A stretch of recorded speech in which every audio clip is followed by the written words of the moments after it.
Amen. Est-ce qu'on peut encore acclamer le Seigneur très fort?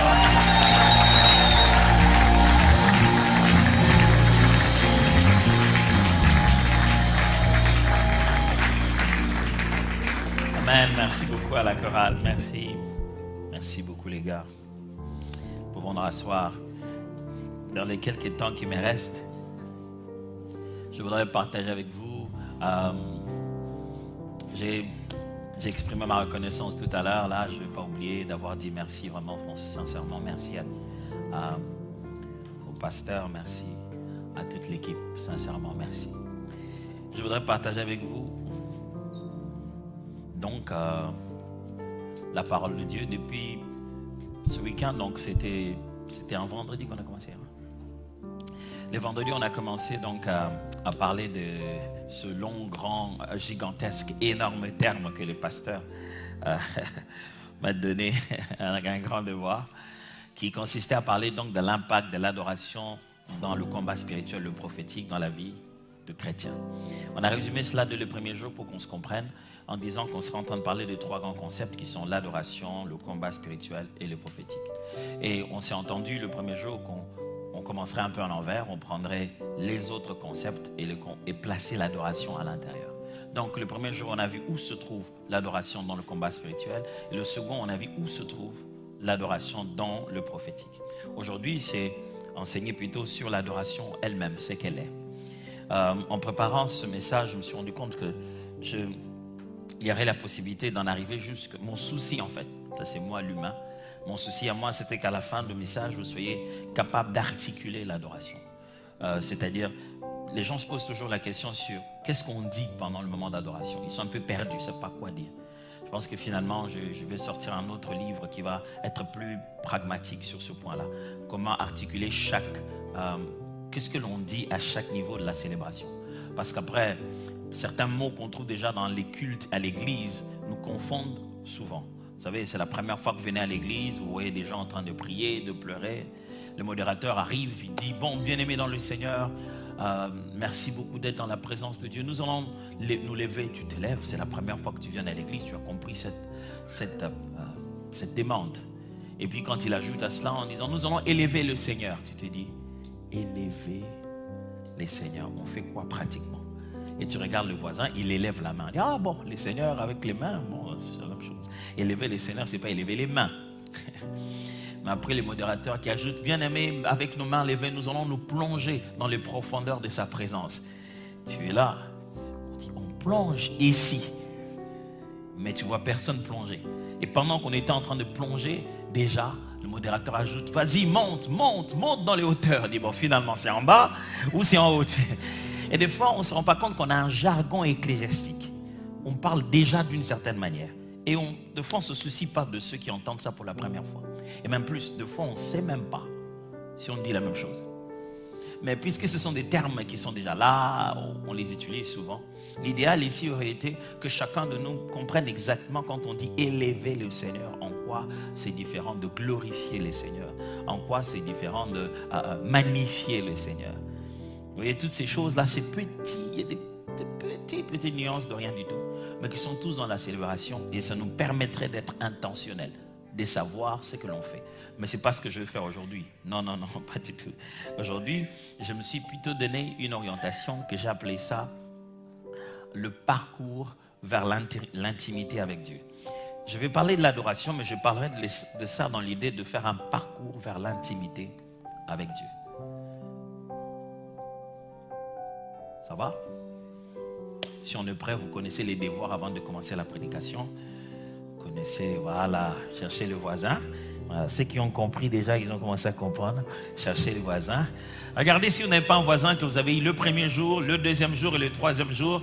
Je ne sais pas vous dire, ces voisins-là, ils vous prennent en filature. Donc apparemment, ils vous suivent partout. Vérifiez, c'est le temps de connaître le voisin de devant, de derrière. Posez des questions, comment il va, ainsi de suite. Ça va? Vous connaissez la consigne. Si vous avez un voisin qui ne vous parle pas, levez la main, on va vous changer de voisin. On a suffisamment de voisins dans l'église.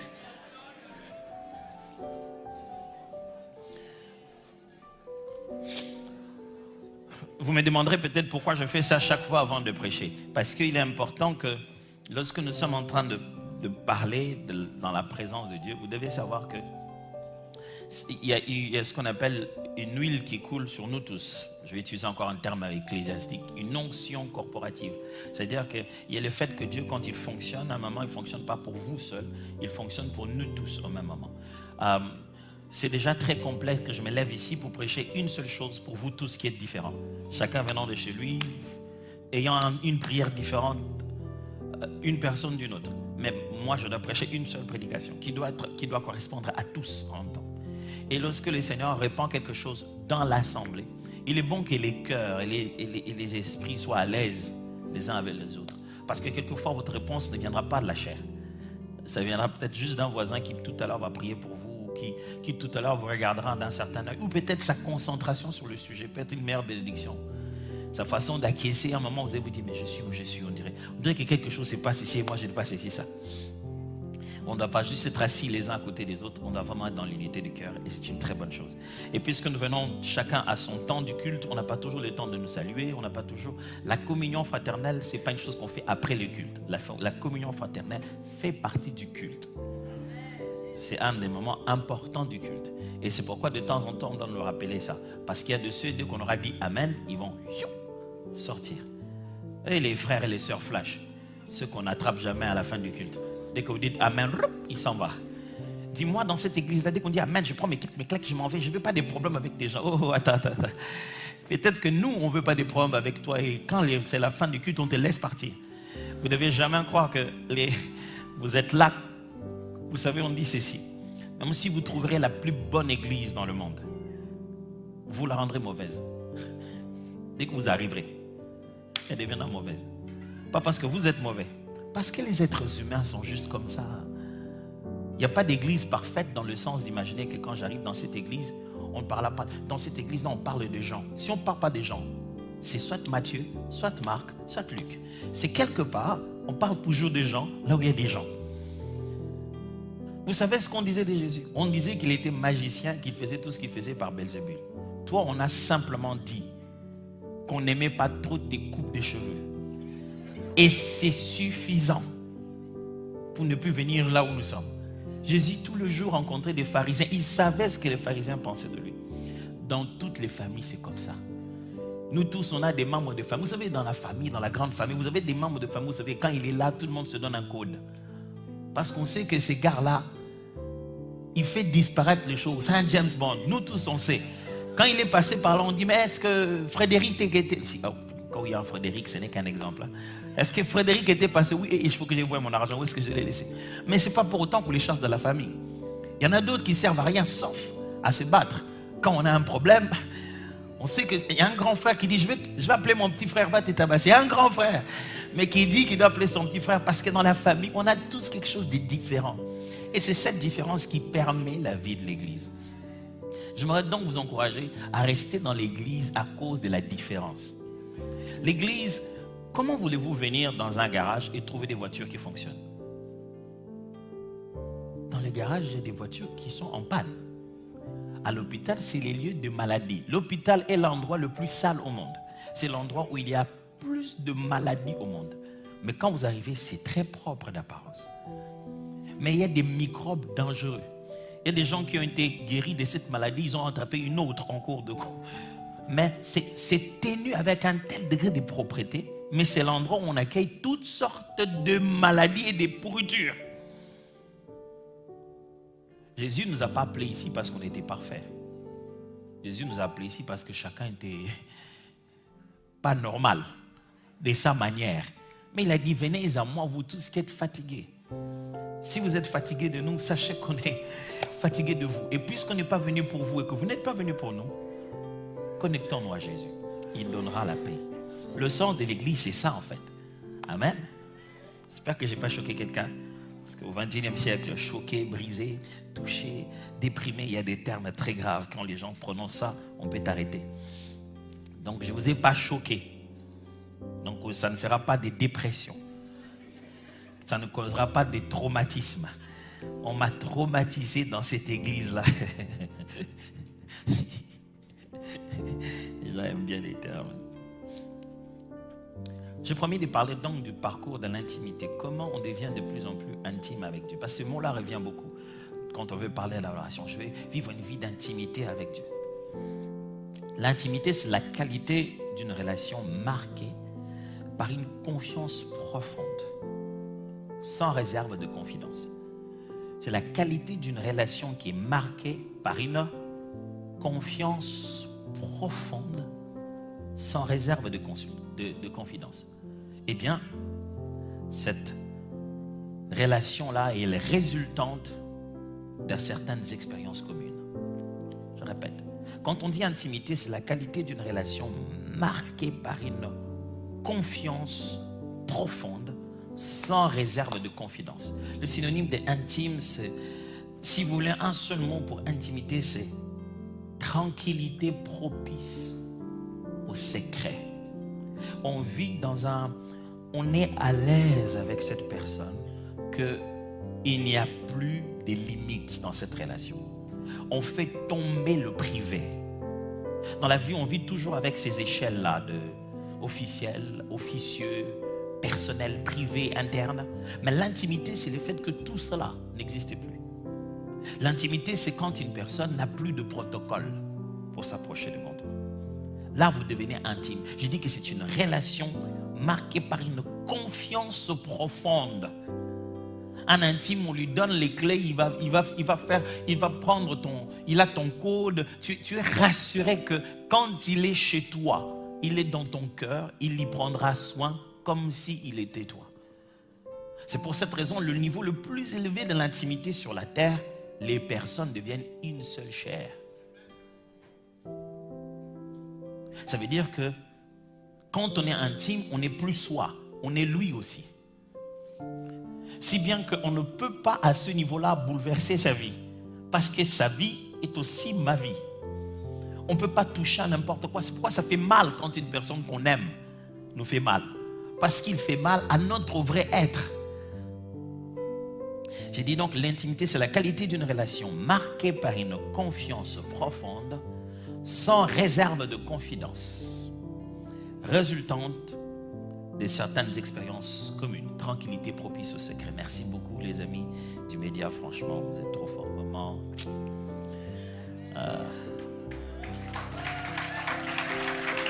Bravo les amis du média.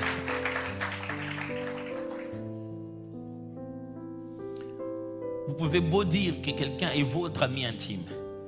Si il n'a plus de protocole pour venir jusqu'à votre cœur.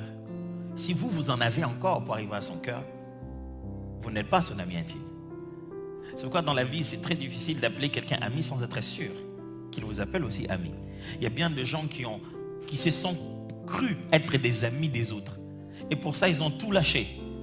Mais ils se rendent compte un jour que, oh, je n'ai jamais été son ami. J'ai juste été une connaissance.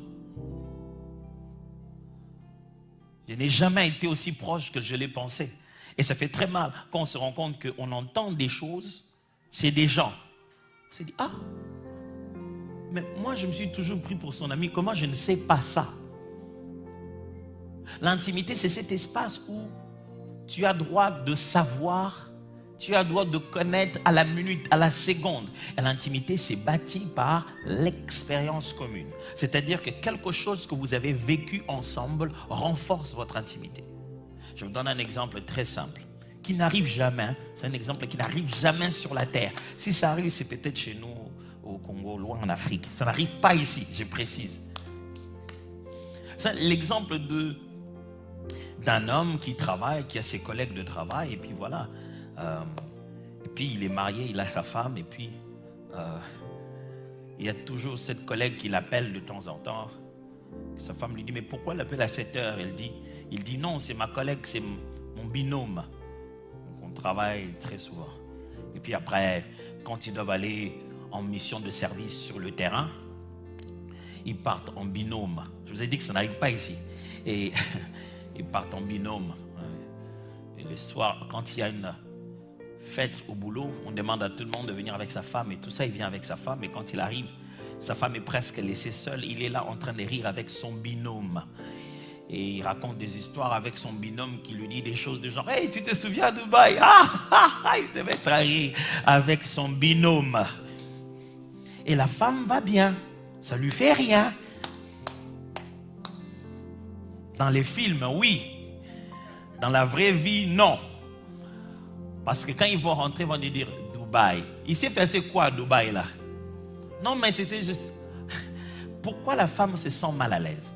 Elle a l'impression qu'il existe une autre personne qui a un autre degré d'intimité, qui commence à partager un jardin secret avec toi. Et ce n'est pas moi qui suis censé en avoir le droit maximal. C'est devenu quelqu'un d'autre.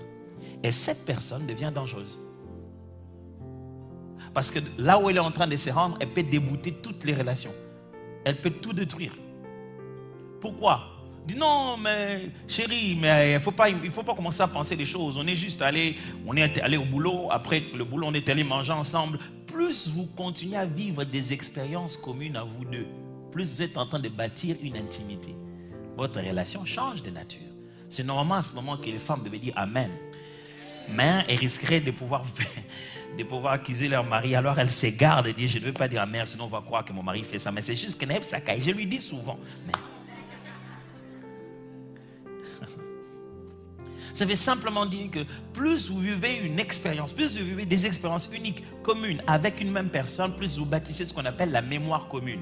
Vous n'avez plus besoin de vous parler. Vous pouvez juste dire un code et toute la mémoire revient dans la tête de chacun d'entre vous. C'est comme ça qu'on bâtit l'intimité. Souvenez-vous, je suis en train d'expliquer tout ça pour expliquer l'intimité dans l'adoration avec Dieu. Si tu n'as pas de parcours avec Dieu, tu n'as pas des mots à lui dire quand vous vous rencontrez. Avez-vous déjà vu le temps que les gens passent à rire des choses qu'ils ont vécues ensemble? Ils étaient tous là. Mais ils passent tout le temps à rire de ça. Hey, tu te souviens de oui, quand l'autre l'a tenté, tu vois, comme il ne savait pas nager. Ils se mettent à rire ensemble d'une chose qu'ils ont tous vécue. Ils étaient là. Ce qui alimente leur conversation, c'est le fait qu'ils ont vécu ensemble. L'adoration ne vient pas par la poésie et les paroles que tu connais. Mais c'est ce que tu as vécu avec Dieu. Le Dieu avec qui tu as été. C'est ce qui abonde dans ta bouche pour lui parler. Vous verrez que dans la Bible, quelquefois, ce n'est pas toujours Dieu qui se donne les noms. Ce sont ceux qui lui ont rencontré qui lui donnent un nom. Du reste, Dieu dans la Bible n'a jamais de nom. Parce qu'en réalité, si tu as un nom à la personne de Dieu, c'est que tu l'as cerné. Dieu ne peut pas se nommer parce que ce qui se nomme sur la terre et ce qui se nomme est au pouvoir de l'homme. Ok, c'est parti les histoires de bouger votre tête et votre théologie. On répète, on respecte ça calmement, calmement. Je réexplique. Pardon, avant de couper cette partie, je réexplique. Lorsqu'on demande au Seigneur de dire son nom, il fait un jeu de mots. La seule fois où Dieu donne un nom que l'on considère comme être un nom propre, qui est la tétragramme, n'est-ce pas, que l'on prononce soit par Yahweh, ce n'est pas un nom en réalité. Il dit, comment je dirai à Israël, au peuple d'Israël, qui tu es? Dis-moi quel est ton nom. Il dit, je suis celui qui suis. Littéralement, en hébreu, le verbe qui est utilisé là-bas, c'est le verbe devenir. Il dit, je deviens celui que je suis. Ça signifie, ça c'est pas un nom. Mes amis, quand on côté quelqu'un, comment tu t'appelles, il dit je suis celui que tu suis. Il n'est pas en train de donner un nom, il est en train de donner encore un titre, un qualificatif. Ça veut dire ceci, je deviens ce que je suis. Ça signifie, je suis ce que tu ne sais pas encore. Le jour où tu m'auras vu me révéler et tu auras constaté que je le suis, je le serai devenu pour toi. En réalité, je l'ai toujours été. Est-ce que je peux répéter ça? Dieu dit, ce que je suis, je ne peux pas te le dire en un mot. Mais le parcours que je veux faire avec toi, je veux progressivement mériter un nom. Le jour où tu te rendras compte que je suis ce genre de Dieu-là, ce n'est pas que je le sois devenu ce jour-là. Je serai devenu pour toi ce que je suis. Et Dieu ne peut pas se conjuguer au passé parce qu'il n'a pas la même notion de temps. Donc, il ne peut pas être ce qu'il était. Parce que dans tout le temps, Dieu est. Si tu fais un tour dans le passé, tu prends la machine remonter le temps dans un film, de quoi que ce soit. Tu ne trouveras pas un Dieu du passé. C'est pour cette raison la Bible dit ceci: Dieu n'est pas les morts, Dieu n'est pas le Dieu de mort, mais le Dieu de vivants. Il s'appelle le Dieu d'Abraham et de Jacob. Vous savez ce que ça signifie? Ça signifie que Abraham, Jacob, tout ce monde-là ne sont pas morts pour Dieu. Ils sont morts pour nous. C'est nous qui ne le voyons plus. Il continue à être leur Dieu parce qu'il continue à être vivant pour lui. Il le voit. Ce qui signifie qu'on ne peut pas avoir un seul descriptif de la personne de Dieu. Et Dieu dit, tout ce qu'on peut le mieux décrire de moi, c'est ce que je suis. Tu es quoi? Je suis. Tu es qui? Je suis. Je ne l'ai pas fait, je ne l'ai pas inventé, je ne le possède pas, je le suis. Tout est dans mon être. Et pour pouvoir être capable de donner un nom à cet être-là, il faut un parcours, un vécu, une expérience commune. Et ça, ce n'est pas écrire dans un papier, c'est à vivre pour de vrai. C'est des larmes qu'on va véritablement pleurer. C'est des moments qu'on va véritablement expérimenter. Mais en sortant de cet endroit-là, on dira de lui quelque chose qu'il est. Qu'il le serait devenu pour nous ce jour-là. Mais en réalité, il a toujours été. Alors, c'est à travers ces expériences collectives, ces expériences communes qu'on a avec le Seigneur, qu'on finit par découvrir à qui on a affaire. Je vais ramasser ça parce que on n'a pas tous les mêmes réflexes dans les cultes. Il y a des gens qui sont très analytiques. Ce papier-là peut déranger toute sa prédication. Le genre de personne, quand tu portes une cravate et que ça s'est un peu bougé comme ça, il ne va plus suivre la prédication. Durant toute la prédication, il sera en train de bouger même sa propre cravate parce qu'il sent que ça doit bouger. Alors, maintenant que vous avez compris, j'ai fini. Mais pour finir, je vais juste vous expliquer ça en détail. Ça va? Il y a bien de choses, mais je vais vous expliquer seulement 4 passes pour aujourd'hui. Si l'intimité est là, c'est l'endroit le plus proche. Là où se trouve le lieu secret. L'endroit où il est ce qu'il est et qu'il partage avec ceux qui sont prêts à vivre avec lui ce qu'il est. Il existe un tas de parcours pour arriver là-bas, mais je vous prends à partir d'ici les 4 derniers éléments du parcours. Le premier point de départ s'appelle la contemplation. Le second s'appelle les actions de grâce. Le troisième s'appelle la louange. Le quatrième s'appelle l'adoration. C'est là qu'on se limite aujourd'hui. Il y a un cinquième, normalement, quand on arrive au fin fond du cercle. Ça, je ne l'explique pas. Sinon, vous n'allez plus m'inviter. Non, c'est pour rire. C'est juste que notre sujet, c'est l'adoration et je ne vais pas vous confondre, vous perturber là-dessus. Je vais répéter. Le premier, c'est la contemplation. Pasteur, vous savez, aujourd'hui, les gens n'arrivent pas à adorer Dieu dans l'église. Ce n'est pas parce que le cantique n'est pas bon. On ne sait pas leur apprendre à contempler. La contemplation, c'est le moment où, à travers une observation détaillée, on fixe le regard sur ce qu'il a fait. On commence à réfléchir, méditer, observer les actions de Dieu. C'est pour cette raison que des fois, le modérateur passait ici, il dit, bien-aimé, souvenez-vous, où est-ce que le Seigneur vous a tiré? Qu'est-ce qu'il a fait de votre vie? Il essaie de vous ramener à faire une contemplation mentale. Le feu Papa Alain Moloto, qui a créé le groupe Adorons l'Éternel, Gaël, avait l'habitude de nous faire des exercices de contemplation, c'est-à-dire qu'il vous amène dans la nature et vous restez les yeux ouverts, vous observez, il vous donne du temps, vous observez tout ce que vous avez observé et vous revenez maintenant prier ensemble des prières de contemplation. Vous ne parlez que de ce que vous avez vu. Les eaux, les oiseaux, regardez bien la nature. Vous savez, aujourd'hui, quand on veut adorer Dieu dans nos églises, on a l'impression que Dieu n'a rien fait. Si je ne suis pas encore marié, il n'a rien fait. Si mon sujet là que j'ai pris là n'est pas encore exaucé, Seigneur, quand tu le feras, alors tu seras Dieu. Or, là où tu es là, c'est la preuve qu'il est déjà Dieu. On est si insensible à ce qui s'est déjà passé qu'on commence à croire que Dieu sera Dieu quand il aura fait le reste. Mais toi-même, tu es le résultat d'une œuvre. Celui qui ne sait pas contempler ne saura pas adorer. C'est une méditation profonde devant la grandeur de Dieu qu'il y a dans ses œuvres. C'est regarder ses faits, c'est dire waouh, waouh, waouh. On n'a même pas encore commencé à dire, c'est juste observer avec précision. Comment voulez-vous que les gens qui ne font même pas des compliments à leurs femmes quand ils ont changé de coupe de cheveux, qu'ils viennent louer Dieu avec? Parce qu'ils n'ont pas la culture de la contemplation. Ils n'observent pas ce qui se distingue. Et ce qui fait que quand ils viendront dans la prière, ils ne savent pas comment on argumente ça. Oh, pasteur, c'est vrai ça? Oui, oui, c'est complètement vrai. Dieu a prévu les choses de celle que si tu n'aimes pas ton frère que tu vois, comment peux-tu dire que tu aimes Dieu que tu ne vois pas? Dieu observe ce que tu dis à lui qui est invisible à travers comment tu te comportes avec son image qui est visible autour de toi.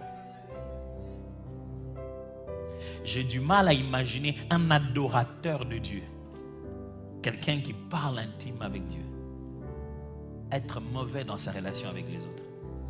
Impossible. Si vous voyez un adorateur commencer à devenir mauvais dans ses relations, sachez qu'il a déjà perdu son intimité avec Dieu. Il est impossible d'être un ami de Dieu et de traiter un être que Dieu a créé avec autant de mal et d'insensibilité. Contempler Dieu. Psaume 8. Quand est-ce qu'il va lire la Bible? C'est maintenant. Psaume 8, 1 à 9, je vous le lis.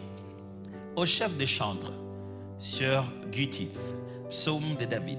Éternel mon Seigneur, que ton nom est magnifique sur toute la terre. Ta majesté s'élève au-dessus des cieux.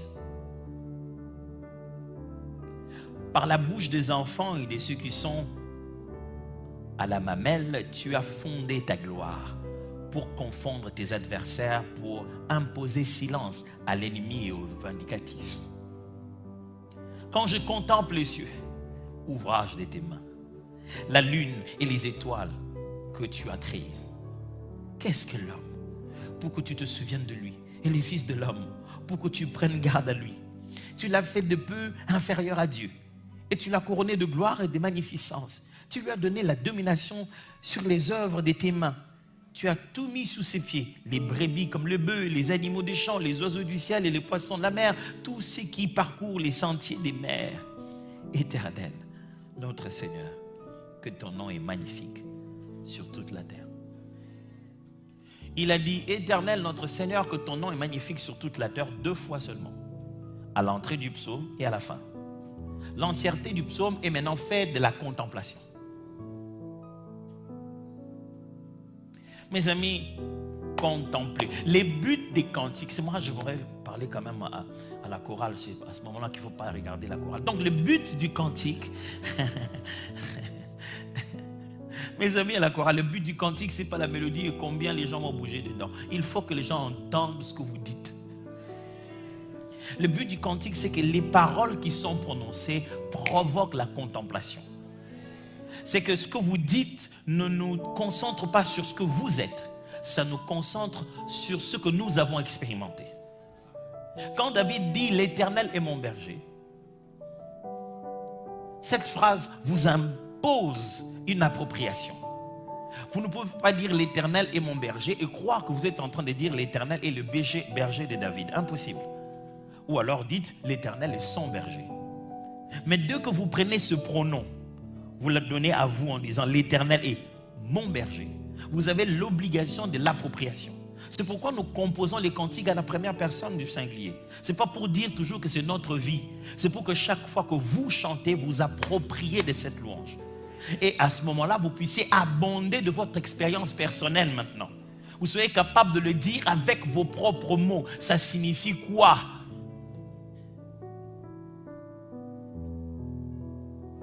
La contemplation, mes frères et sœurs, c'est le point de départ. Est-ce que vous regardez de près ce que Dieu a déjà fait? J'ai été au musée du Louvre une fois. C'était même le musée du Louvre de Dubaï. On a fait une reproduction du musée du Louvre. C'était une promenade à regarder des statues, des gens qu'ils ont laissés il y a longtemps. On dirait que plus vieux c'est, plus cher c'est. Et des photos, des peintres.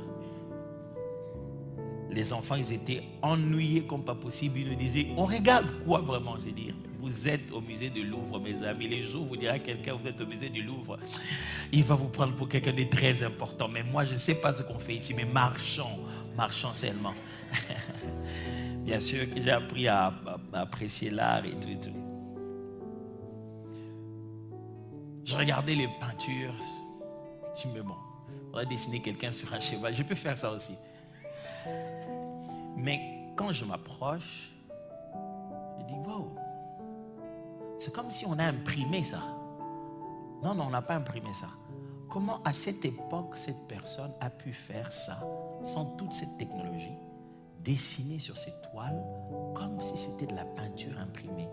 Quelle est cette précision? Ce n'est que dans les détails que se trouve le génie de l'auteur. Et nous, les chrétiens, on n'aime pas aller en détail.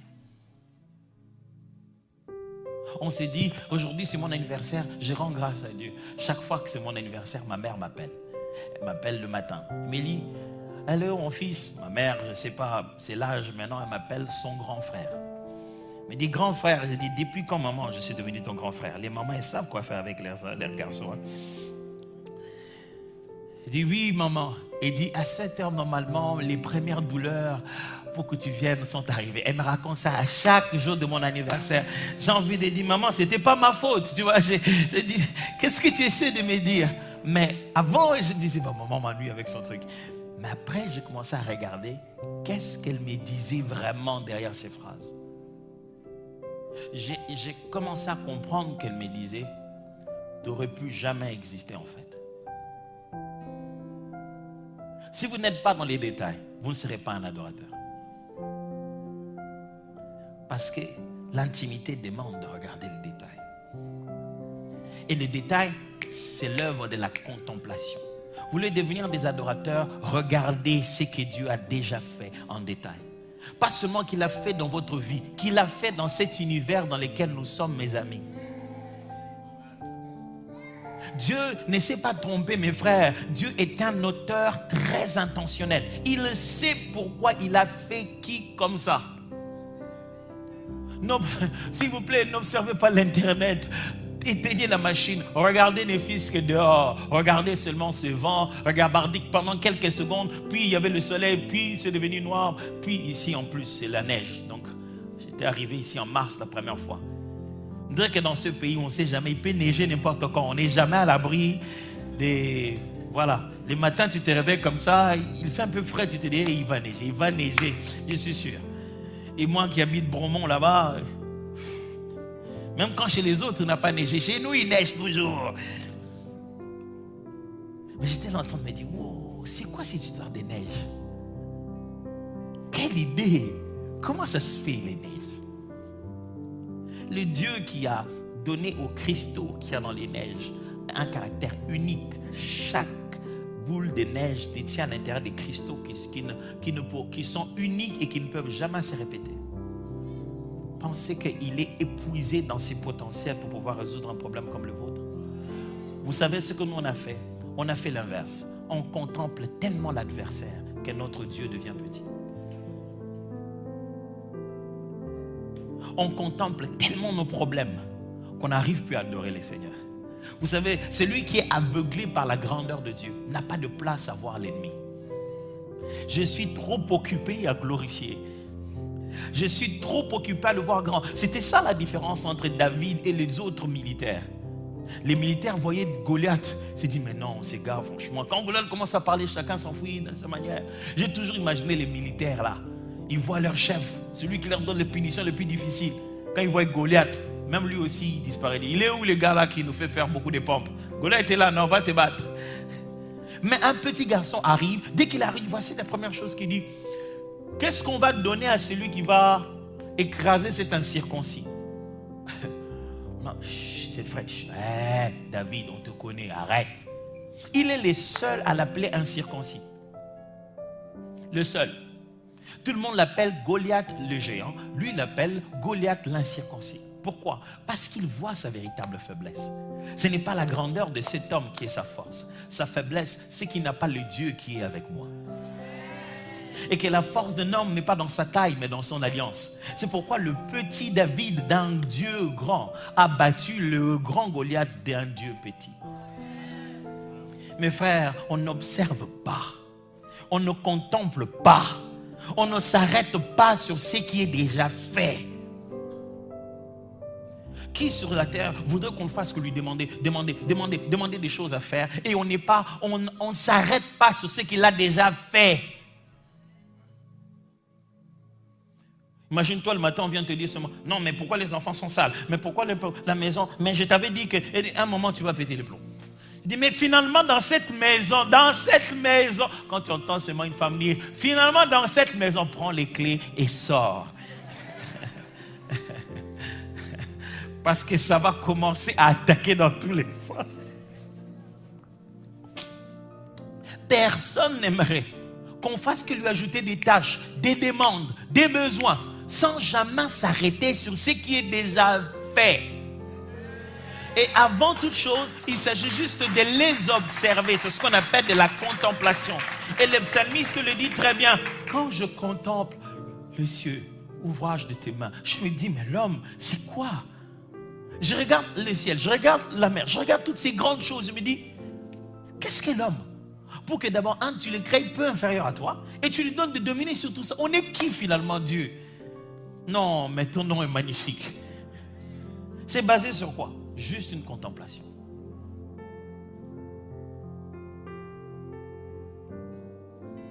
Mon ami, si tu marches bien dans les rues de cette ville, tu auras de quoi contempler Dieu.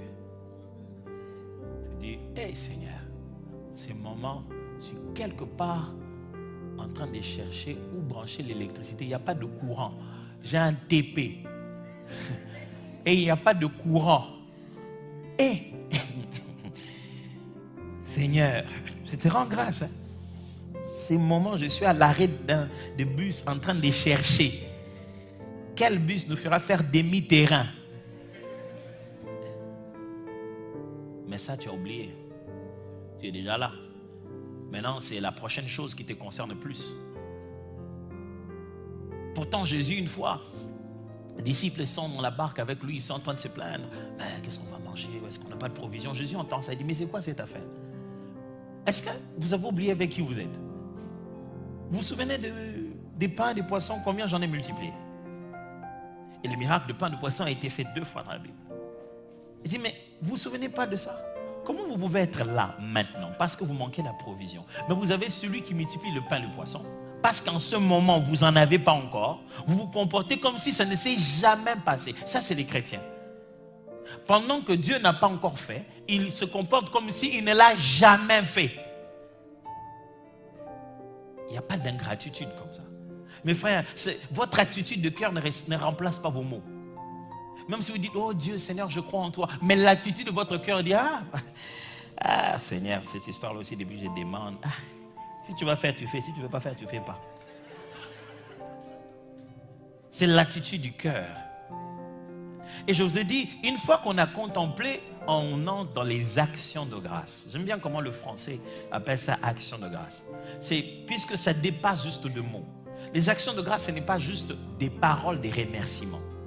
Les actions de grâce sont la première attitude face aux grandes œuvres que Dieu a faites. Dieu a fait des œuvres si grandes. Notre première réaction, notre première réponse face à ce qu'on a contemplé, c'est de dire merci, d'exprimer notre gratitude. La gratitude, ce n'est pas seulement dire merci. Quelqu'un vous a-t-il déjà dit merci? Tu dis, comment je t'ai donné, mais tu dis merci. Chez nous, quand tu insistes sur les merci, on dit, merci Cassité, merci Cassi. Il faut dire, bon, j'ai dit merci, et alors? Vous imaginez ça? Est-ce que vous allez recevoir ce remerciement-là? Est-ce qu'il dit merci vraiment? Tu as envie de dire, si c'est comme ça, arrête.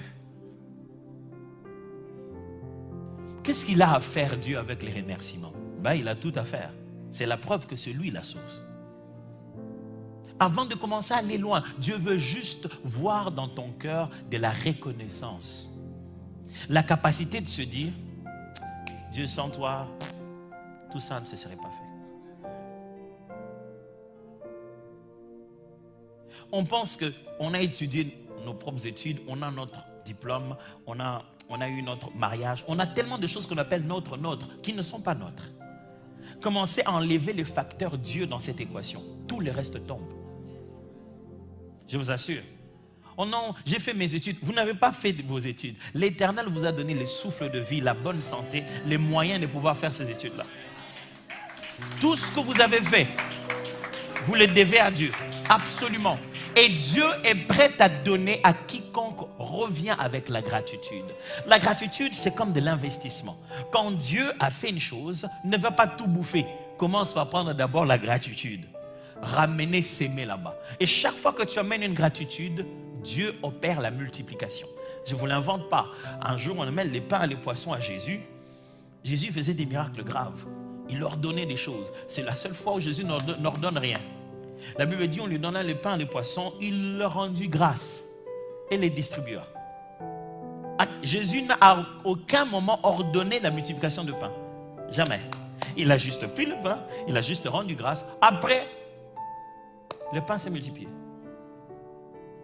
C'est tout. Les morceaux de pain se sont multipliés. Pourquoi? Parce qu'il a rendu grâce. La meilleure chose que vous puissiez faire de la grâce que Dieu vous a faite, c'est de rentrer, lui rendre des actions de grâce. Apprendre à exprimer la gratitude. La gratitude, je le répète, ce n'est pas dire merci. La gratitude, c'est ramener quelque chose qui est l'échantillon de ce que tu as reçu. Une façon de dire le résultat de ce que j'ai reçu. Je ramène ça pour s'aimer dans la même terre. Ce n'est pas que des paroles. Merci. Mais c'est aussi des cadeaux, des choses que tu ramènes. Mes frères et sœurs, si vous n'avez pas l'attitude de dire merci à Dieu pour vos parents. Dire merci à vos parents. Pas à Dieu pour vos parents, à vos parents. Si vous ne savez pas dire merci aux hommes, vous ne pourrez pas dire merci à Dieu. Surtout les ados. Quelqu'un a dit un jour, les petits-enfants sont le cadeau de Dieu pour tous les parents qui n'ont pas tué leurs ados, qui ont eu des idées de tuer, de crucider leurs ados quand ils étaient devenus ados, mais qui ont été patients. La plus grande grâce que Dieu vous fera, ce qui vous donnera des petits-enfants. Et c'est les cadeaux de Dieu. Vous savez pourquoi les grands-parents sont gentils avec les petits-enfants? Parce qu'ils savent que c'est l'épée de la vengeance. Par eux, tu vivras ce que tu leur as fait vivre. Et donc, vous savez pourquoi il leur donne beaucoup de cadeaux, il les remplit d'énergie, il les booste, il dit vas-y, massacre mon petit. Et quand toi tu viens lui dire non, mais lui il te dit tu étais comme ça, toi aussi. Est-ce que vous savez dire merci à vos parents? Pasteur, moi je n'ai pas eu des parents, j'ai été élevé par ma marâtre. Elle nous a vraiment fait souffrir, elle me faisait beaucoup travailler. Aujourd'hui, ton mari aime la cuisine que tu fais. Parce qu'une marâtre t'a tellement coincé que tu sais très bien préparer. On ne dit pas seulement merci parce qu'une personne nous a fait du bien. On dit merci parce que quel que soit le mal que lui il avait comme intention, a finalement produit le bien que je suis. Frère, c'est là-bas que commence la vie d'un adorateur. Pas qu'on ferme les yeux ici. Un adorateur ne peut pas être un ingrat. Il y a des maris ingrats à leurs femmes. Donc dès qu'ils entrent dans la maison, les femmes du Canada, on n'a même pas préparé, donc on va commander Uber encore. Là, il est en train de dire ça dans sa chambre où le lit est déjà fait. Il vient d'arriver à 22h avec une femme qui a un bébé de 1 année et 2 autres garçons de 5 ans et 8 ans qui ont couru dans tous les sens. Dès qu'il arrive, la seule chose qu'il ne voit pas, c'est les repas. Ça, c'est de l'ingratitude. Tu es en train de rentrer dans une maison où une héroïne a tenu ce royaume. Il suffit de...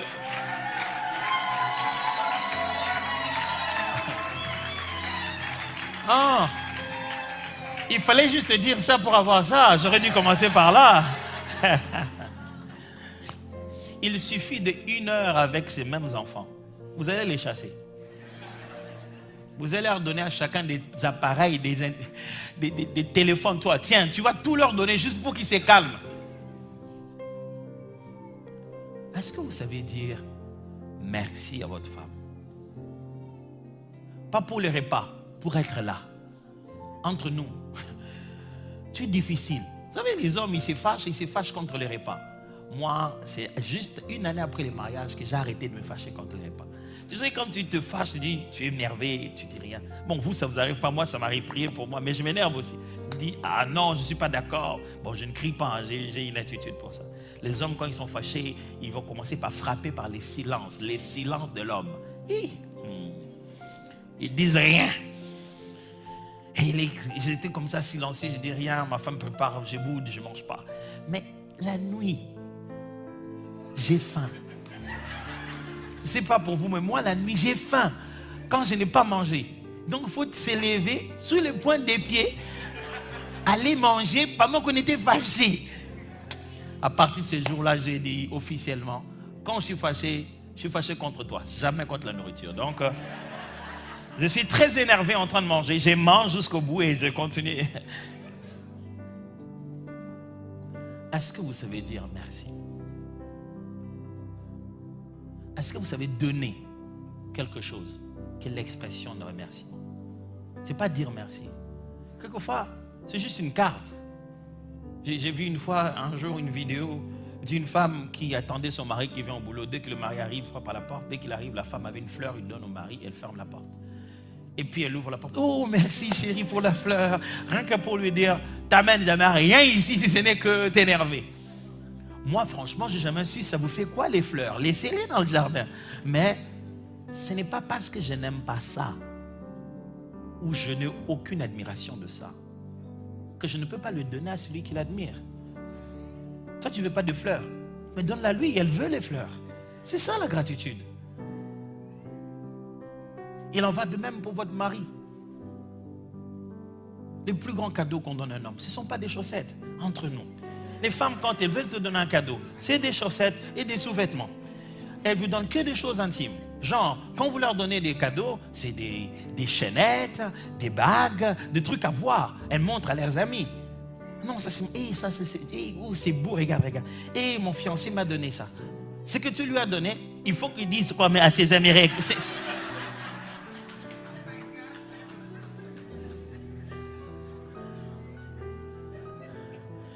Les femmes, ne pensez pas que les hommes ne veulent pas de la gratitude. Oh, je vous assure. Des fois, quand je reviens à la maison le soir, tellement fatigué, je me dis, pourquoi j'ai fait tout ça? Pourquoi j'ai fait tout ça? J'ai fait tout ça pour que les enfants aient un avenir. J'ai fait tout ça pour que Nadège ait un toit. J'ai fait tout ça. Il n'y a rien. Ce n'est pas les salaires qui payent nos efforts, soyez-en sûrs. Ça sécurise juste ce qu'on est en train de faire là. Et ce n'est pas la nourriture qui paye nos efforts. On ne veut pas que vous préparez pour nous. On aurait pu manger au resto. On veut que quand on rentre chez soi, on se regarde, on dit, c'est pour ça que je me suis battu.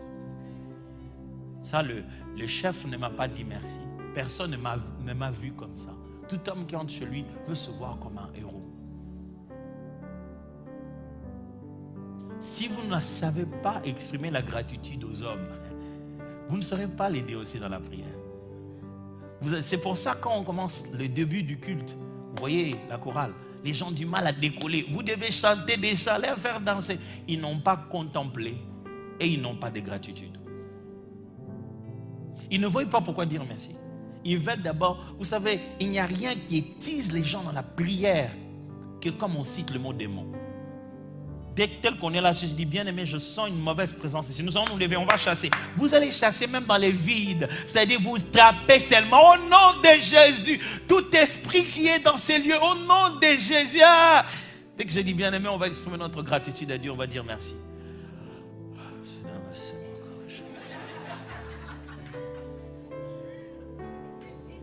Vous savez d'où ça vient? Si le mot merci ne sort pas déjà dans votre jargon de tout le jour, si vous ne savez pas reconnaître ce petit pincement du cœur qui fait dire merci, dans le reste des choses, vous aurez du mal à chercher ça pendant le culte. Mais c'est l'action de grâce. Quand vous commencez à dire merci, vous avez fait un pas dans la relation. Contempler juste comme ça, ça ne suffit pas. Commencez à dire merci pour ça. En rappelant les détails, ça vous avez avancé. Après vient ce qu'on appelle la louange, mes amis. La louange, c'est maintenant vous commencez à regarder les attributs de l'auteur dans son œuvre. Vous commencez à voir son génie derrière ce qu'il a fait. Il ne s'agit pas juste du fait de dire merci parce qu'on a bien préparé. C'est de se dire, waouh, tu es un bon chef. Waouh, d'ailleurs, littéralement, le mot Hillel en hébreu, qui donne le mot louange que nous utilisons, ou les louanges au pluriel des Tehillah. Hillel, c'était à l'origine un genre de cri que l'on poussait devant une admiration. L'admiration souvent d'ailleurs d'une femme. C'est le waouh quand on voit une belle créature passer, on dit waouh. C'est ça le mot originel dans lequel on tirait le mot louange. La louange, c'est s'exprimer. Tu as ressenti, tu as vécu, tu sais que ça a été bon. Maintenant, je vais exprimer qu'est-ce que ces attributs me font. Ça me fait quoi de voir que derrière ces œuvres, ces degrés d'intelligence. Je dois exprimer ça.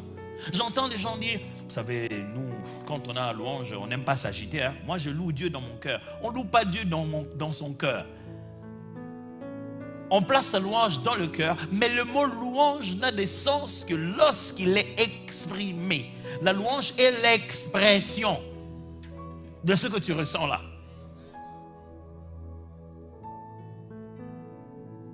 Ok?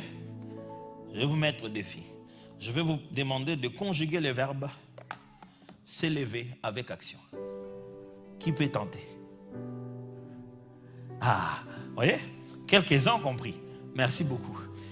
Parce que conjuguer le verbe s'élever avec action ne vaut rien si vous dites je me lève sans vous lever. C'est un mensonge. Vous avez juste utilisé le mot. Quand j'ai dit avec action, vous n'avez pas entendu ça. Louer, c'est avec action. C'est pas juste je te loue Seigneur.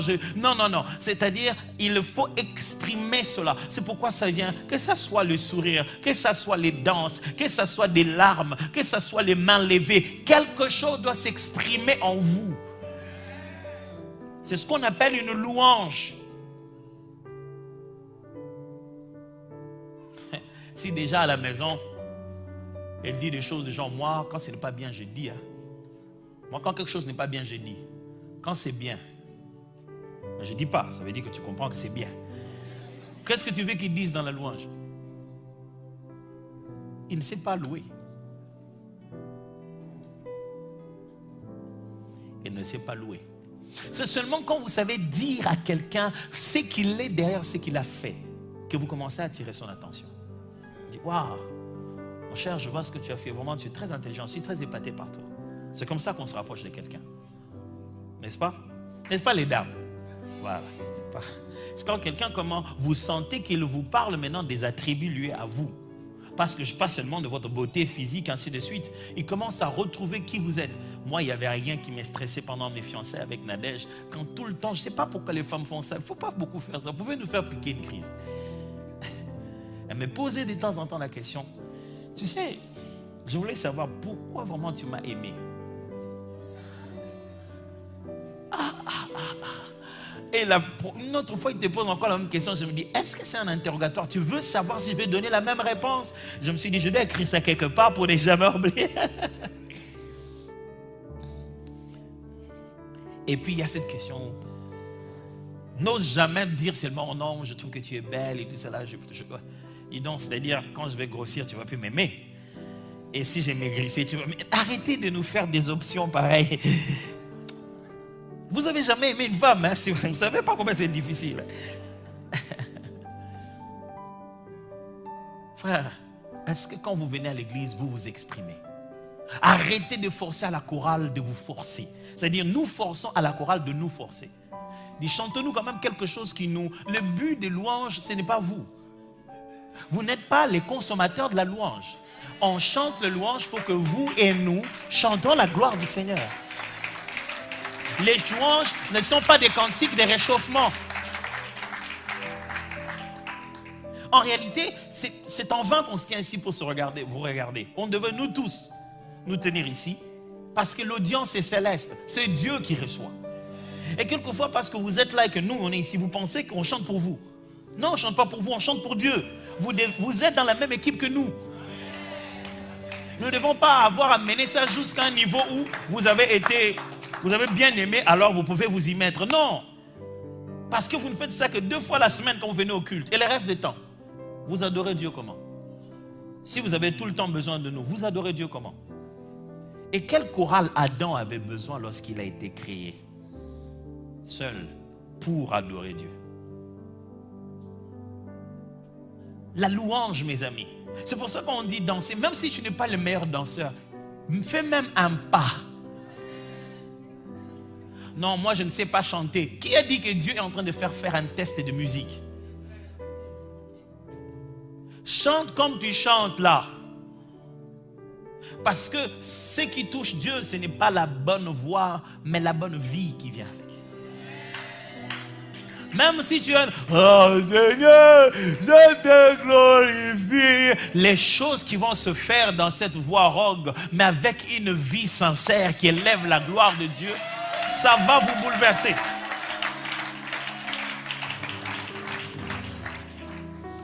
On raconte l'histoire un jour dans une barque qui était en train de naviguer. On a rassemblé tout le monde. C'était un temps des poésies et des gens qui racontaient des histoires. Il y avait un bon conteur que tout le monde connaissait qui était dans le bateau ce jour-là. Il se lève, il monte sur un pédestal et il se met à faire un poème, un très beau poème. Le poème, justement, c'était un poème de la Bible de David, l'Éternel est mon berger. Et il se lève et dit, l'Éternel est mon berger, je ne manquerai de rien. Waouh, il a bien déclamé ça, tout le monde a acclamé à la fin. Et puis il y avait un jeune recrue, un jeune matelot qu'on avait recruté. On dit, mais dis, toi aussi viens faire quand même quelque chose. Il dit, viens faire. Il monte encore. Malheur à lui, la seule chose qu'il savait dire aussi, c'était seulement l'Éternel est mon berger. Après, le poète, c'était son tour. Il s'est réveillé, il s'est levé, il s'est mis dessus en tremblotant. La tête baissée, il a commencé à répéter, l'Éternel est mon berger, je ne manquerai de rien. Il n'avait pas fini de parler que toute son audience était en larmes et à genoux. Quelque chose de très différent a eu lieu. À la fin, vous savez, il y a toujours des curieux. Il va voir le poète. Il lui dit, mais pourquoi quand toi tu as parlé, les gens ont acclamé, quand lui il a parlé, tout ça là s'est passé. Et le poète était sincère. Il dit, moi je connais les poèmes. Lui il connaît le berger. Ta foi, ton expérience personnelle avec Dieu ira toujours au-delà de tes talents. Dieu ne veut pas entendre comment tu vas chanter, danser. Il veut voir que tu le fais parce qu'à l'intérieur, tu l'aimes. C'est alors que viendra l'adoration. L'adoration, c'est maintenant le connaître tel qu'il est, nonobstant ce qu'il a fait. Il ne s'agit plus question de qu'est-ce qu'il a fait. Il s'agit maintenant de qui il est, même s'il ne le faisait pas. Tu vois, au début, tu t'es rapproché de lui parce qu'il a fait un cadeau et tu as découvert qu'il était généreux. Maintenant que tu le connais, tu ne t'attends plus au cadeau. Ce n'est pas le cadeau qui va maintenir votre relation. Maintenant, vous avez une relation. On ne vient pas à l'église adorer par la chanson, mais par la relation. Maintenant, ce n'est plus ce qu'il fait qui t'attire. C'est tu le connais maintenant. Tu connais même certains attributs de lui avant même qu'il ait fait. Maintenant, ce n'est plus derrière les actions que tu vois qui il est, mais c'est à travers son être que se manifestent ces actions. Maintenant, il est devenu ton ami. Frère, l'adoration ne commence pas ici. Ça commence à la maison. Mais ici est un bel endroit d'entraînement. Je vous en supplie, ne soyez pas des chrétiens périodiques.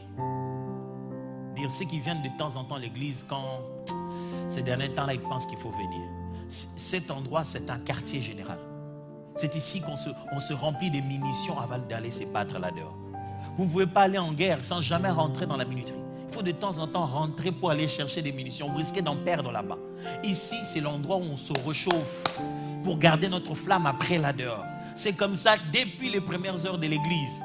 Après qu'ils aient fait tout ce qu'ils faisaient, ils se remettaient encore ensemble. Et l'endroit où ils étaient se met encore à bouger. Et la flamme monte encore. Frères et sœurs, vous ne pouvez pas réussir votre foi chrétienne seul.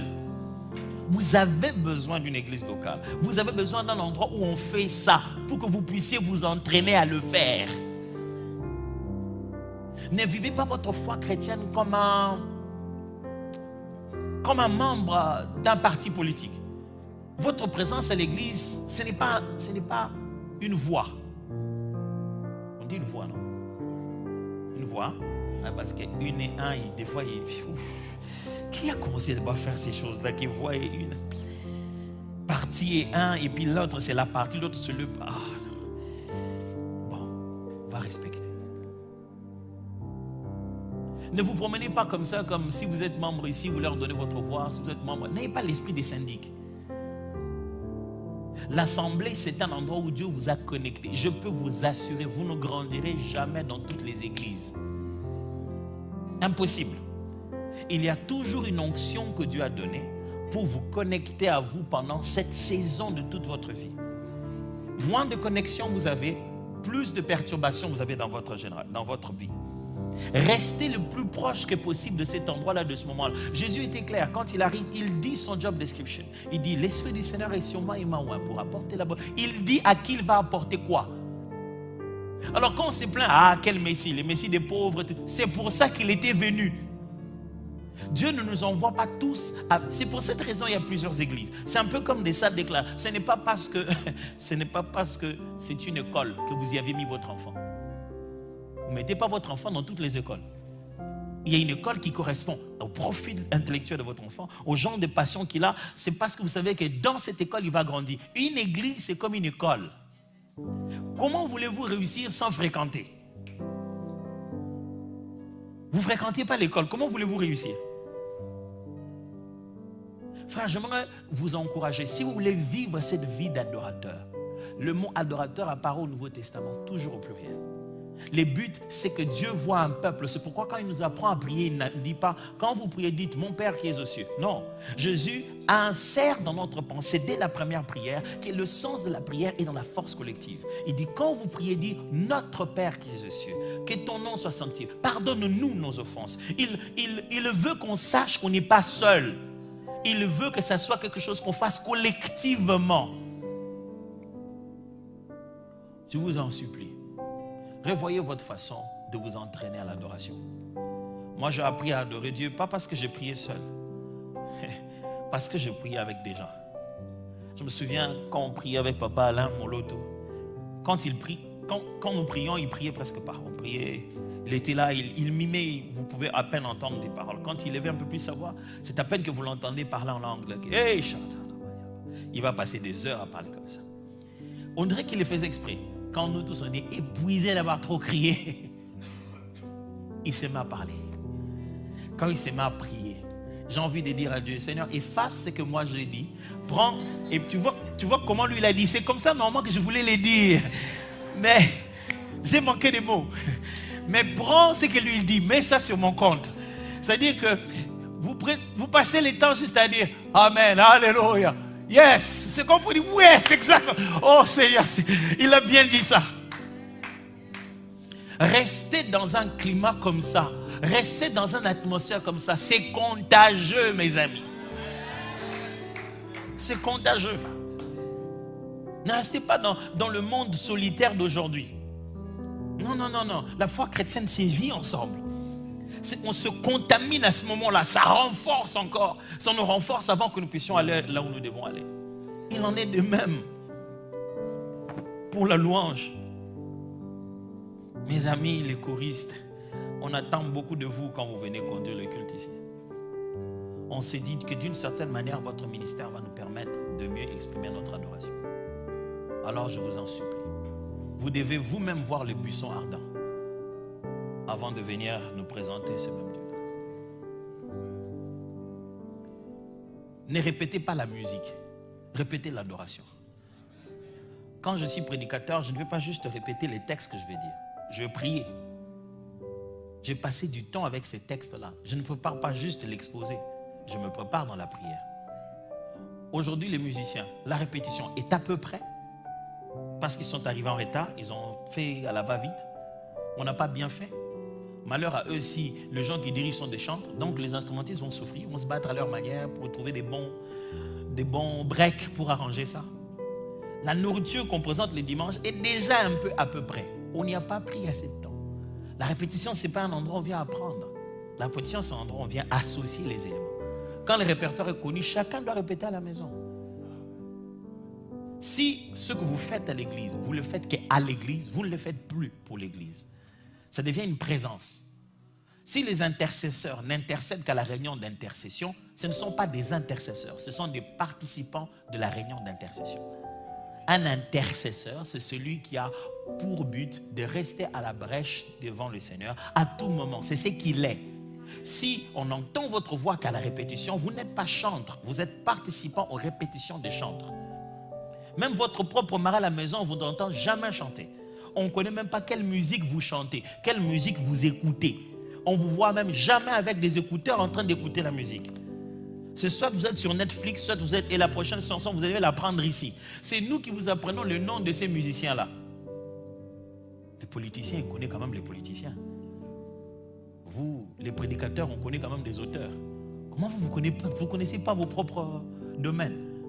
J'ai dit toujours aux chantres, si j'étais venu ici et j'avais prêché une prédication que vous venez de voir à la télé, prêchée par T.D. Jakes ou je ne sais pas moi,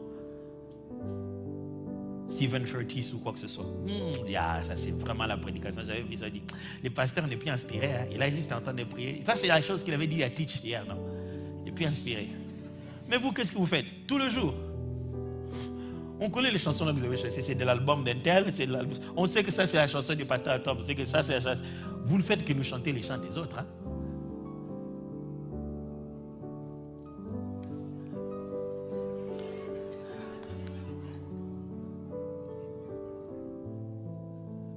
Vous avez une lourde charge. Par là, nous apprenait à prier. Quand on a fini de répéter, on avait quelque chose qu'on appelle jusqu'aujourd'hui couler. C'est-à-dire que nous mettons maintenant à faire notre propre culte. Arriver à la dimension où vous voulez nous amener. Un conducteur de louange est un protocole de dimension céleste. Si je place un protocole à la porte d'entrée de cette église, qui n'a jamais entré ici, il ne sert à rien. Il n'est qu'un panneau. Si j'arrive, je lui dis, je vais me soulager. Comment il saura où se soulager? Lui-même n'est jamais entré dedans. Ne vous attendez pas à mener l'église là où vous n'avez jamais été. Vous devez y aller. Vous pensez qu'on veut faire 24 heures, on veut passer une journée entière d'adoration. Passez plusieurs journées entières d'adoration d'abord vous. Le jour où vous viendrez pour qu'on le passe seul, une seule fois suffira pour qu'on devienne amoureux de ça. Je ne dis pas à cette chorale, je dis à l'autre chorale, loin là-bas. J'aimerais prier.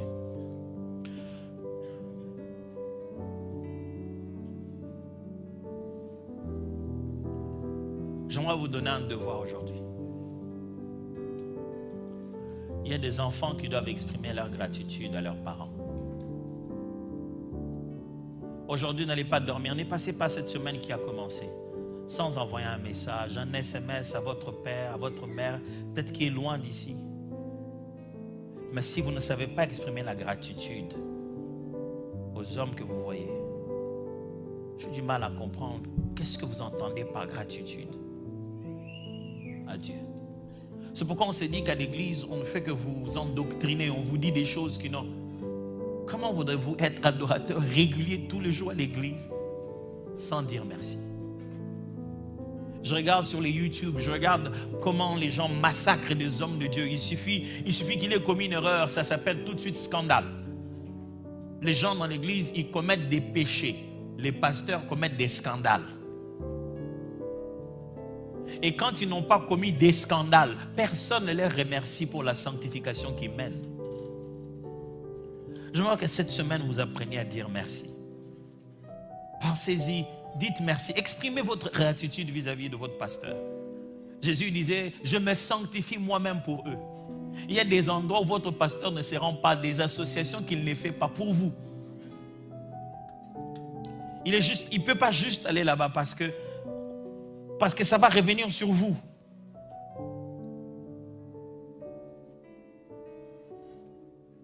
Mais cette semaine, faites quelque chose pour exprimer votre gratitude à votre femme. Faites-en pour exprimer votre gratitude à votre mari. Faites-en pour exprimer votre gratitude à vos enfants. Quand les enfants s'améliorent, dites-leur merci. Junior, je te dis merci parce que tu fais ma fierté. Je regarde tout le jour sur Internet comment les parents sont en train de souffrir, d'avoir mal à la tête pour des enfants qui ne savent plus se contrôler. Je suis fier d'être ta mère. Merci de rester fidèle à toutes ces choses qu'on t'a appris et de vouloir ton propre bonheur et d'y tenir à fond. Merci d'être assidu à l'école, ça fait toute ma fierté. Si ce n'est pas ici que vous apprenez la gratitude, où allez-vous apprendre ça?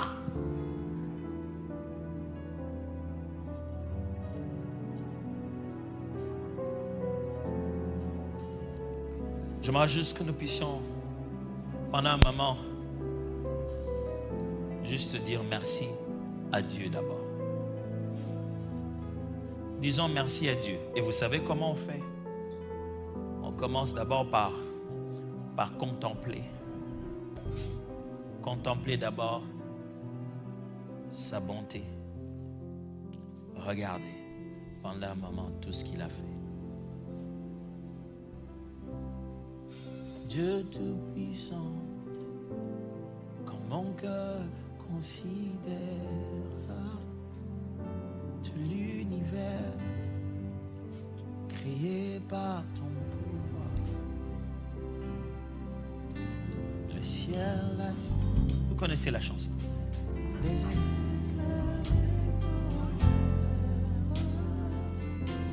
le clair matin, tous les ombres du soir, de tout mon être. De tout mon être, alors s'élève un chant. Dieu Tout-Puissant, que tu es bon. De tout mon être, alors s'élève un chant. Dieu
pratiquons cela. Oh Père. Merci pour ta grâce. Seigneur, qu'est-ce que je fais ici devant? Qu'est-ce que je fais ici devant? Qu'est-ce que ce jeune homme d'Ngaba est en train de faire ici devant? Qu'est-ce que je fais ici devant à Laval, dans cette église centre montagne sainte? Qu'est-ce que je fais ici ce matin? Qu'est-ce que le fils de maman Boudou est en train de faire ici ce matin, aujourd'hui? Comment j'en suis arrivé là? Je regarde le metteur en scène, le Dieu des précisions qui enchaîne les événements avec précision. Oh Dieu, tu as certainement incarné ou tu as écrit mon histoire. Parce que ça ne peut pas être autant précis. Chaque fois que je regarde en arrière, j'ai l'impression que ça a été dessiné, que ça a été gravé, qu'il y a eu un script quelque part. Oh Dieu, je regarde ta façon de faire. Oh, quelle intelligence! Oh, quelle haute intelligence! La Bible appelle ça, oh, profondeur de la sagesse. Oh, profondeur de la sagesse. N'est-ce pas la sagesse qui m'a conduit là où je suis? Quand je regarde aujourd'hui les jours que je rencontre et je me rends compte que chaque point de ma destinée me réclame quelque chose que j'ai déjà. Et quand je me rends compte le moment où je les avais reçus, je n'avais aucune idée qu'elles serviraient à ça comme rendez-vous de la destinée. Mon Dieu, le Dieu des préparations inconscientes qui met entre nos mains les armes qui feront tomber Goliath sans qu'on soit conscient que notre gémissière a autant de pouvoir que simplement le fait d'attaquer des loups et d'attaquer des veaux et d'attaquer des ours. Jésus, Jésus, quand je regarde les détails, quand je regarde les établissements que j'ai fréquentés, les gens qui sont devenus mes amis, les portes que les autres ont ouvertes pour moi, pour lesquelles je ne leur ai jamais demandé, les hommes au pied de qui je suis resté m'asseoir, les personnes avec qui je collabore, je me dis qui aurait pu organiser ça comme ça? Qui aurait pu orienter ça comme ça? Il y a quelqu'un derrière tout ça. Et c'est toi, mon précieux Sauveur. Il y a quelqu'un derrière les détails de ma vie. Le nom, les virgules, les points, les lieux, les endroits. Oh Père, il y a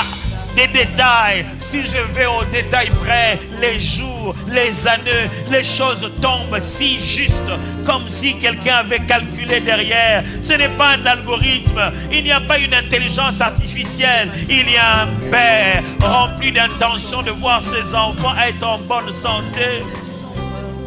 Ah mon roi, oh mon roi, quand je contemple ton œuvre dans ma vie, oh, je n'ai pas besoin d'en faire un film, je le vois suffisamment. Je préfère les garder dans ma tête, le souvenir de comment tu as commencé, comment tu as avancé, comment tu m'as amené jusqu'ici et les autres promesses qui m'attendent. Quand je vois ce qui s'est passé, je me dis, qu'est-ce qui se fera encore? Il en a déjà fait beaucoup.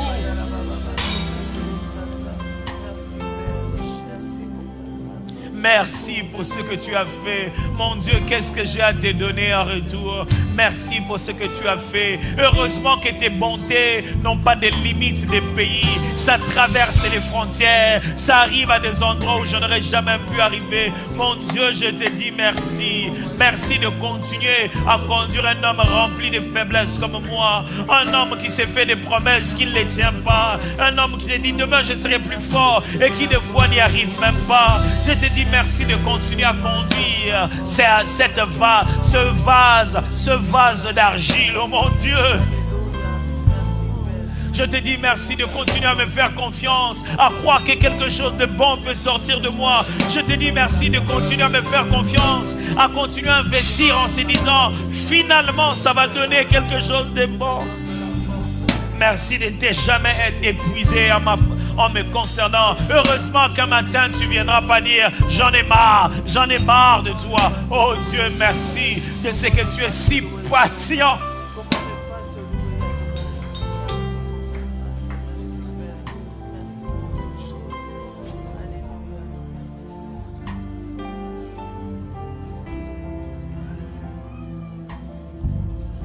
Je vais vous demander une faveur, si chacun de nous peut prendre sa main droite, mettre sur la tête, je vais prier. Seigneur, je vais te demander que cette église soit une église d'adorateurs. Chaque fois qu'il fallait choisir un lieu de culte, tu choisissais toujours une montagne pour montrer aux hommes qui doivent payer le prix de monter. Pour leur montrer que ce n'est pas au niveau de la terre, c'est en essayant de rejoindre le ciel. Je prie que chaque fois qu'on vient ici, on monte. Que cet endroit soit réellement une montagne. quel que soit ce qu'on était en train de vivre, comment la journée a été, quand on arrive ici, on est au-dessus de tout ce qu'on était en train de vivre avant. La Bible dit Jésus était en train de prier quand il est descendu de la montagne. Il est allé tout droit marcher sur l'eau. Je prie, je déclare qu'après ces séminaires, ceux qui sont descendus de la montagne marchent sur les eaux dans leur vie. Qu'ils puissent briser tout protocole, toute habitude, qu'ils aillent tout droit manifester la puissance de Dieu et la faveur de Dieu comme jamais on pouvait le vivre. Qu'ils vivent une nouvelle nature d'eux-mêmes. Mais je prie par-dessus tout que les choses qu'ils ont reçues ici, le diable ne les vole pas. Que les choses qu'ils ont reçues ici, ni la colère ne les vole, ni les incompréhensions, ni l'amertume dans leur cœur, qu'ils protègent précieusement les choses que tu as ensémencées dans leur esprit. Ainsi commence une nouvelle saison dans cette église, saison des adorateurs et des adoratrices. Ainsi commence une nouvelle saison dans cette église, saison de ceux qui font arrêter le soleil lorsqu'ils lèvent leurs mains. Ainsi commence une nouvelle saison dans cette église, saison de ceux dont les yeux s'ouvrent quand ils se prosternent. Ainsi commence une nouvelle saison dans cette église, pas seulement des combattants mais des vainqueurs, pas seulement des engagés au combat mais des victorieux.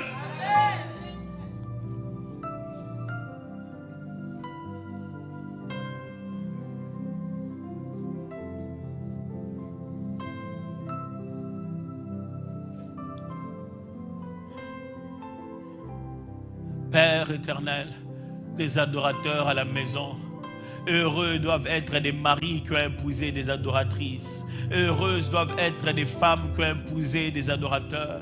Heureux doivent être les enfants dont les parents adorent Dieu. Heureux doivent être les parents dont les enfants adorent Dieu. Heureux quiconque sera à côté de ceux qui sont sortis d'ici, de ceux qui ont compris la place de Dieu, de ceux qui savent le mettre à sa place. Père, je prie, chaque fois que tu seras élevé dans leur vie, élève-toi et élève-le en même temps, Seigneur. Chaque fois que le Fils de l'homme sera élevé, qu'il l'amène vers lui, qu'il l'attire vers lui. Je déclare une saison d'élévation. Chaque plus haut montera Jésus, plus haut montera cette église au nom de Jésus. Plus vous élèverez Jésus dans cette assemblée, plus cette assemblée s'élèvera dans cette ville et dans cette nation au nom de Jésus.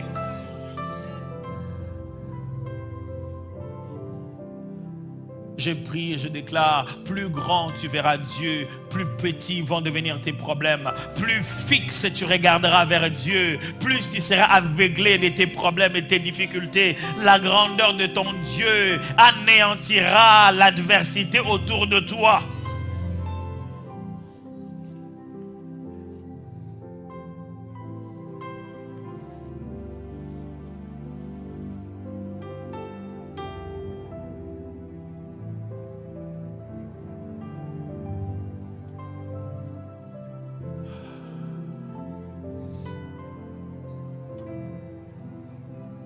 Père, quelque chose a été reçu pendant ce week-end. Nous en sommes témoins. On a reçu quelque chose pendant ce week-end. Ouais, on a reçu quelque chose. On ne veut pas le laisser tomber. On ne veut pas le perdre pendant cette semaine. Je prie. Les mots que je n'ai pas utilisés, les phrases que je n'ai pas pu exprimer, c'est que ma chair et mon corps n'a pas été capable de laisser couler. Ton esprit qui ne rate jamais une œuvre, l'accomplisse dans chaque cœur. Qu'ayant parlé une fois, ça soit entendu deux fois. Que tu répètes dans le cœur, dans les esprits, les choses que tu veux qu'ils retiennent. Et que l'on parle d'un avant et d'un après cette conférence. Que quelque chose change dans la chorale, dans la technique, dans les protocoles. Que quelque chose change dans les serviteurs. Que quelque chose change dans les membres, dans l'attitude avec laquelle on vient à l'église, de comment on se présente au culte, de pourquoi on vient dans l'assemblée. Que quelque chose change.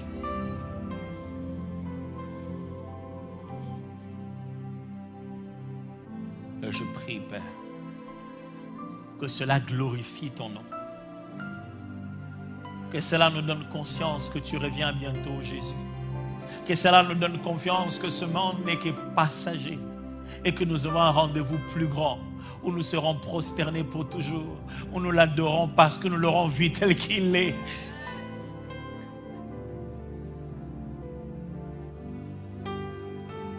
Ces paroles que je vous ai annoncées sont esprit et vie. Qu'ils entrent dans votre entraille et bouleversent votre homme intérieur au nom de Jésus. Que vous grandissiez dans l'homme intérieur et vous soyez capable de faire face à toute attaque de l'ennemi parce que la présence de Dieu en vous aura tellement éclaté. L'ennemi ne vous volera pas les arts de sa présence en vous. Les arts de la présence de Dieu en vous.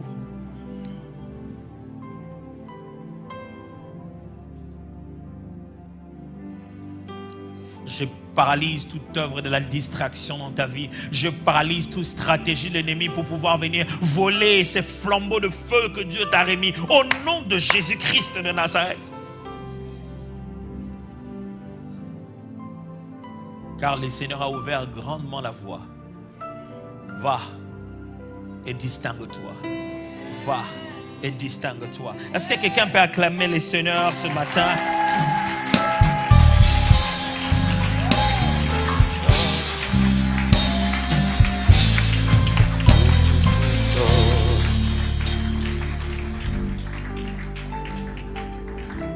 Alléluia.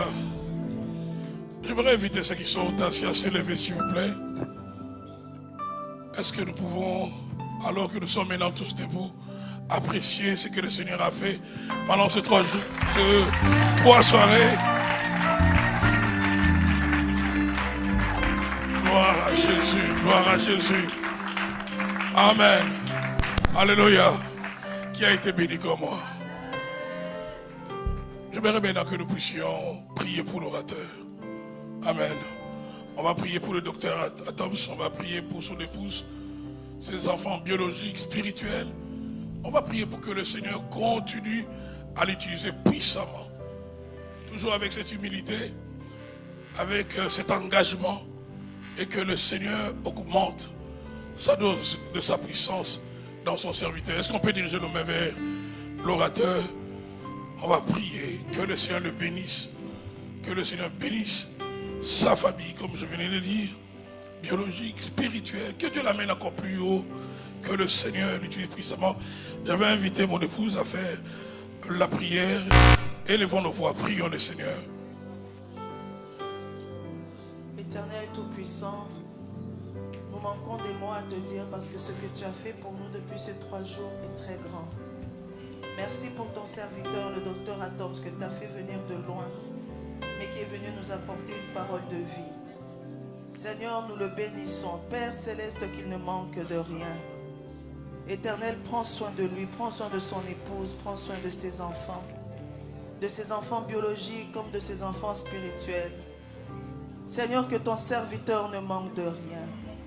Dans tous ces combats, lève-toi, Éternel, et justifie, défends ton serviteur. Protège-le, protège son épouse, protège ses enfants, protège sa famille.